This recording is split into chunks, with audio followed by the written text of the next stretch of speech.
If you're watching this video, you are most likely a content creator or you want to become a content creator. In either case, I am 100% sure that you have not posted your first 100 pieces of content, and this video on my channel is my 99th video. If you count the videos on my other channel and all the pieces of content I've posted across on my Instagram, across all platforms, I have well over 100 videos, probably 200, and I definitely have posted more than 1000 minutes of content, all done within 7 months. What I've learned from them so far is what I'm going to be covering in this video, and just a spoiler, it is not what other YouTubers say. So if that sounds interesting, and if you want to grow your YouTube channel or want to post your first 100 videos, or you want just a boost on your YouTube knowledge without wasting like 7 months like I have, keep watching. Number 1 is thumbnail. I have learned that whenever I work too hard on my YouTube thumbnails like these videos did not really perform. Even though you can see the thumbnails are absolutely wonderful and they have like an intriguing text and they're like, they check all the boxes of being a good thumbnail, the video for some reason just didn't perform.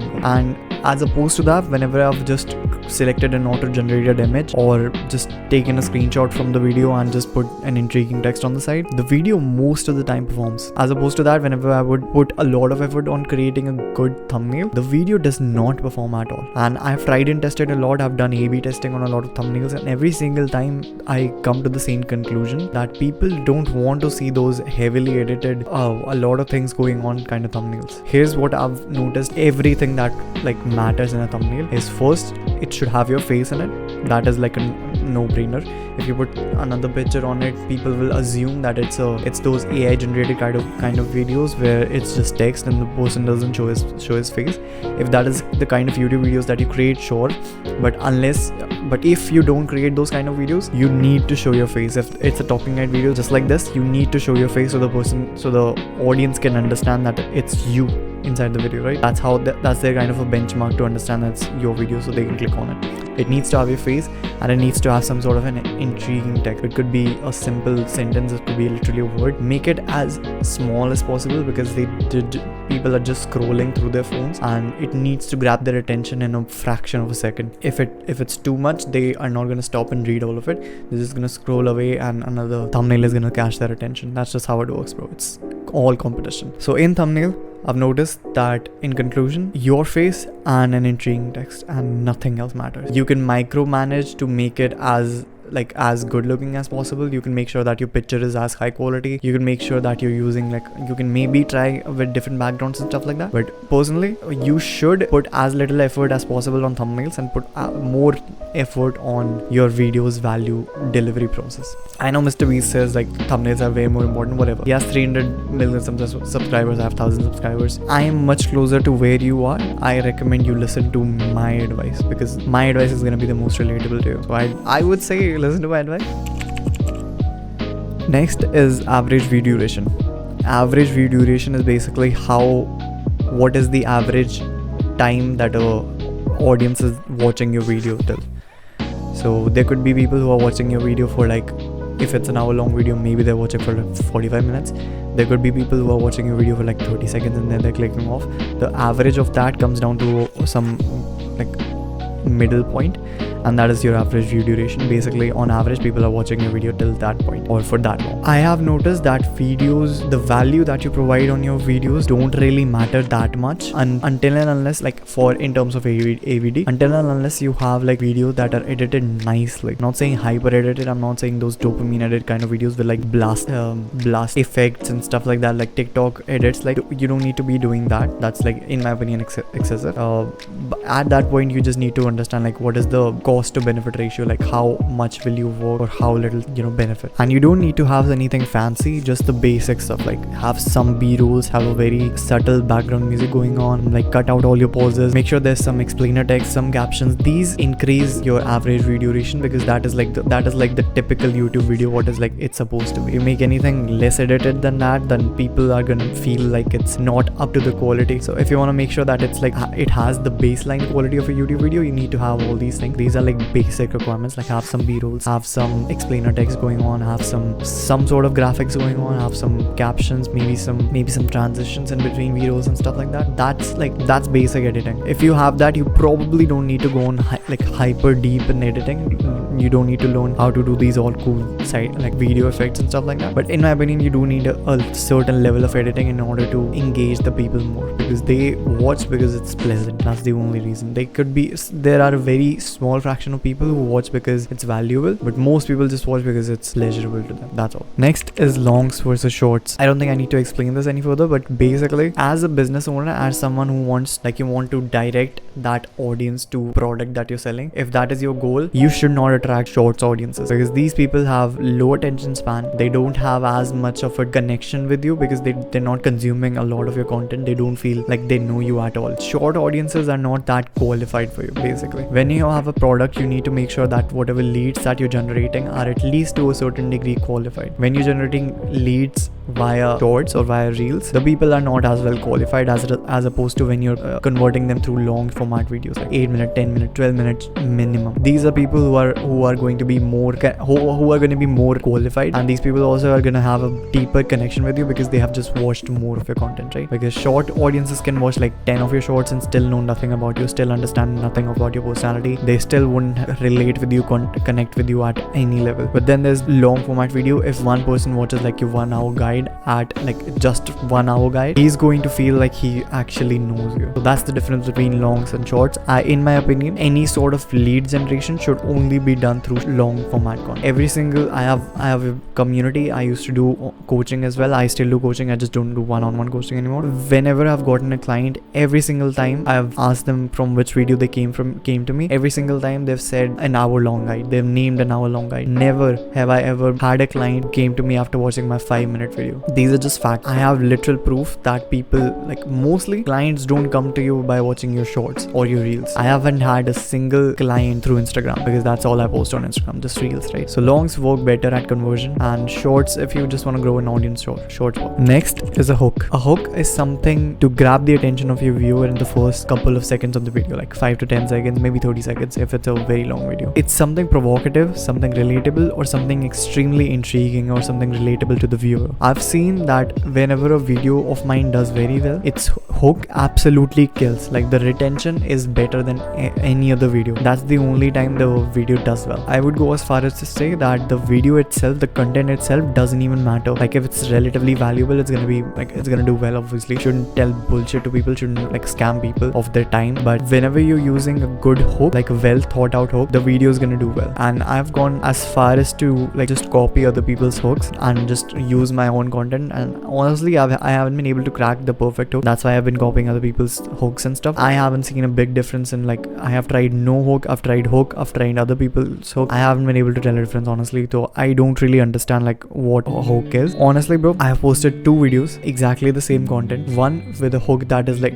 kills, one without the hook, and one is a long format video, like an hour long, one is like a 12-minute video. And so the content is more shortened and it is like compressed, so it's relatively more valuable, right? It makes sense because the 1 hour long video has been compressed into like a 12-minute video. The content is the same, but the hook is not there. The hour long video performs better than the without hook video. Hook, in my opinion, from experience, just does well, bro. Next is lighting. From the first video that I have ever posted on this channel to this very video right now, the only difference in terms of like video quality that I've done is that I've learned how to like manipulate lighting to increase the quality of my videos. That's all. I've been using the same camera, the same setup. Everything is exactly the same, to the mic, to the literal actual camera itself. Everything is exactly the same. The only real difference is that I've learned how to manipulate rather the lighting. If you time travel back to the 1-year-old version of me, showed him this video and told him that this video is taken from the exact same camera as the video that he was recording, I would have said you're an idiot, because it doesn't make sense. I did not understand how much of a difference lighting can make in the video quality itself. Next is microphone. Mic matters. It's as simple as that. Like, I always knew that people will sit through a video with bad quality, but they will never sit through and watch a video with bad audio quality. It's just how it is. And I have always known this in the back of my head, and that's why I've put emphasis on increasing my audio quality rather than improving my video quality, because the video is pretty good. More recently, I sort of like forgot about about it, or I guess I didn't feel like it mattered as much. So my audio editing software decided to backstab me, so I resorted to using my old mic, and I just realized how good it sounds, and I haven't thought about changing this system at all, even though I have to like literally hold the mic in my hand, and it looks a bit weird, maybe it feels a bit weird, but I don't care, bro. It sounds amazing, and that's all that matters to me. Next is editing. I used to think editing is quite low in terms of priority checks of basically the things that you have to do in terms of a video. So recording, scripting, and editing, I used to think editing is like as low as possible. Like I used to first create thumbnails and then edit the video like that. It was that less important to me. I used to only connect the different segments of the videos, and I used to cut the pauses, and that's all I used to do. Minimalist editing sort of stuff. More I've learned how to make my videos appear better quality, the more I've realized that it actually makes a big difference. Like my audio, like my retention has skyrocketed from like 2 minutes, 1.5 to 2 minutes to like 3, 4, sometimes even 5 minutes. And maybe if you're not a content creator, that doesn't make big of a difference to you. Like, but when your average duration goes up by that much, it makes a big difference to your videos overall reach, to the hours watched, and just everything in general. So it's an awesome thing to do if you can just learn how to edit your videos more. Besides, if your video doesn't look like it deserves like 100k or a million views, it's not going to get 100k or like a million views. It needs to look like a 100k or a million view video for it to get 100k or a million views. The value provision can be as good as possible, everything could be on point, but if the video is not editing to a basic level, at least it's just not going to perform as well as it could, bro. Even if it gets like a million views, if you would have edited it a little bit, maybe it could have gotten like 5 million. That's how this shit works, in my opinion. I haven't been able to hit like even 10k mark or even 5k mark at this point, but I still believe that this to be true, and only recently have I started editing my videos to a greater degree, and I do believe that this new editing style is what's going to get me to the 10k or 100k subscribers, that is. Next is title. Title matters more than the thumbnail, title matters more than the hook, title matters more than the video itself. I've had videos that didn't have a thumbnail at all, it was just an auto-generated image from the video itself, that was not super edited, that didn't have the best hook ever. Outperform videos that were hyper edited and like the thumbnail was on point and the editing was on point, everything was on point. The video with a better title outperformed everything else. That's how important the title is. Next is how to videos versus how I videos. So there's a big plethora of videos that you could potentially create, but specifically I was taught two major approaches, and one of them was how to videos, where you basically act as a teacher and as an authority figure in whatever it is that you're explaining or providing value about, and you're providing value by all means, but you're not sharing your experience. You're saying like, this is how it is done and this is how you should do it, right? Basically like sort of like a lecture. As opposed to that, the other approach is how I videos, where you basically don't act as a teacher, you act more as, it's more of a friendlier approach, where you're like, this is what I did, this is what happened, this is what I learned. Maybe you could do the same and get similar results, maybe you won't, but this is what I found valuable. I was always told from videos, books, lectures, stuff like that the second approach is more ideal, the second approach is more desirable, because it also made sense because it was more friendlier and you're not like giving advice or anything, you're just like, this is what I did, this is what happened, this is what I learned, maybe this helped, and those videos should perform well. But in my opinion, this doesn't really matter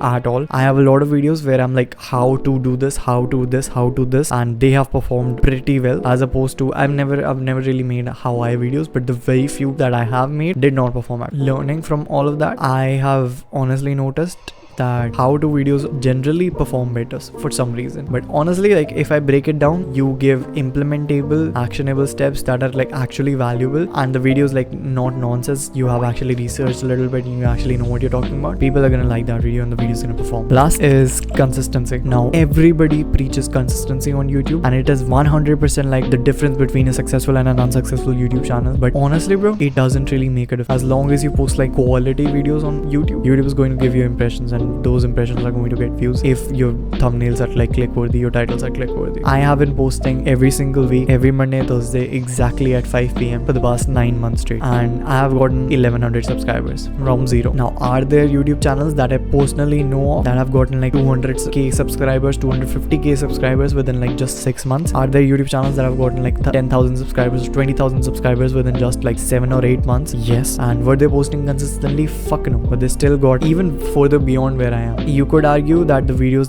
I could argue that the videos they posted were like higher quality, and definitely they were. The editing style was more desirable. I guess the value provision, the value bundle and the video in general was of higher quality, and mine wasn't. That's just how it is. So you get the views, you get the subscribers, you get the money that you deserve. So my initial videos were and only recently have I started posting videos that I actually am proud of, that I could say like, okay, these are videos that I like, that I've produced, and I would like to consume, like produce more of these kinds of videos. But before this I was not really making good quality videos, and that's just a learning curve that you have to go through if you're starting from absolute zero. Obviously, if you have some experience in making videos, you have some level of videography skills, you're going to do better than most people. I only recently discovered that lighting matters. I only recently discovered that audio matters. All these things I've learned after posting 100 videos. So obviously my first video, first 10, first 50, first 70 videos were not as good, but after that I started posting like good quality videos, and I believe that now I will start getting the views and the subscribers that I actually deserve, because my